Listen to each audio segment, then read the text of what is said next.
যখন আমাদেরকে দেখবে যে তাদের জন্য একটা সুন্দর ইফতারি নিয়ে আসছি, তাদের মনটা উৎফুল্লে ভরে যাবে। আমরা সামান্য ইফতার এবং ঈদ উপহার সামগ্রী এবং গোলাপ ফুল নিয়ে এসেছি, তাদেরকে একটু বরণ করে নিই। বাংলাদেশের উন্নয়নের আসল চাবিকাঠির ম্যাক্সিমাম টাকাই আসলে রেমিটেন্স হিসেবে আসে। তো আমরা আসলে আজকে রেমিটেন্স যোদ্ধাদের এই ইফতারি দিতে যাচ্ছি। এই জন্য রেমিটেন্স যোদ্ধারা বাহির থেকে বিদেশে কষ্ট করে বাংলাদেশে আসার পরে পা দেওয়ার পরেই যখন আমাদেরকে দেখবে যে তাদের জন্য একটা সুন্দর ইফতারি নিয়ে আসছি, তাদের মনটা উৎফুল্লে ভরে যাবে। আমি বেশ অনেক দেশে গিয়েছি, 10-15টা দেশে ঘুরেছি। আমি দেখেছি রেমিটেন্স যোদ্ধারা আসলে কত কষ্ট করে। তারা তপ্ত রোদের ভিতরে আসলে পুড়ে যায়। এরকম আর আছে, এরকম অনেক কাজ যেটা আসলে করা মানুষের জন্য অসাধ্য, সেই কাজটা আসলে বাংলাদেশে মানুষ করে। তো এই জন্য আসলে তাদের প্রতি সহানুভূতিও, তাদের প্রতি ভালোবাসা, রেসপেক্ট, সেই দায়বদ্ধতা থেকেই আসলে আমরা এখানে আসছি তাদেরকে ইফতারিটা দিতে। এরকম একটা ভালো প্রোগ্রামের সাথে ছাত্রদের সাথে থাকতে পারে ভালো লাগছে। আর এরকমের যত প্রোগ্রামই হোক, ভালো প্রোগ্রামের সাথে আমরা সবসময় থাকবো। আর একটা বিষয়ে শুধু করবো, এয়ারপোর্টে আমরা আছি এখন, এয়ারপোর্টে মশা উপদ্রব অনেক, সংশ্লিষ্ট কর্তৃপক্ষের দৃষ্টি আকর্ষণ করবো যে এটা দ্রুত যেন সমাধান করার ব্যবস্থা করা হয়।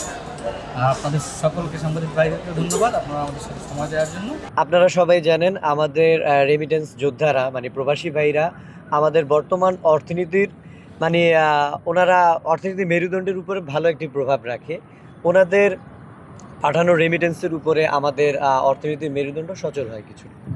তো সেই সকল রেমিটেন্স যোদ্ধারা যেহেতু সামনে ঈদ উপলক্ষে পরিবারের পরিজনকে খুশি করার জন্য অনেকেই অনেক দূর থেকে দীর্ঘ কয়েক ঘন্টা জার্নি করে দেশে ফিরছেন। তো আমরা বেসরকারি বিশ্ববিদ্যালয়ের ছাত্রদল একটি উদ্যোগ নিয়েছি, তাদের পাশে আমরা সামান্য ইফতার এবং ঈদ উপহার সামগ্রী এবং গোলাপ ফুল নিয়ে এসেছি, তাদেরকে একটু বরণ করে নিই। আজকে আমাদের এই উদ্যোগটা হচ্ছে এইভাবে করে। এবং এই টাকাগুলো ম্যানেজ কিভাবে হলো?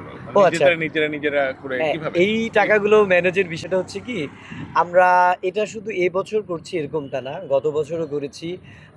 আমরা স্টুডেন্ট পড়াই, আমিও একজন স্টুডেন্ট পড়াই, আমরা সবাই অনেকেই হচ্ছে এখানে স্টুডেন্ট।